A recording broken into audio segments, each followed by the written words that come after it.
আসসালামু আলাইকুম, কেমন আছেন সবাই? আমার শরীরটা কাল থেকে অনেক বেশি খারাপ। আজকে নিয়ে এসেছি কিছু আমার দোকানের কালেকশন নিয়ে এসেছি। আমি ছোটোখাটো একটা জামা কাপড়ের দোকানের বিজনেস করি। এটা আমার নিজস্ব দোকান। দেখুন, এখানে আমি অনেক রকম ভ্যারাইটিস আজকে পোস্ট করলাম।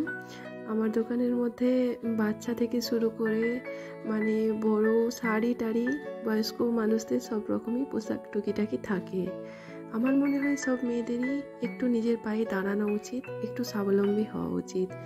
কারণ আজকালকার দিনে হাজবেন্ডের পাশে একটু দাঁড়াতে পারলে নিজেকেও একটু ভালো লাগে।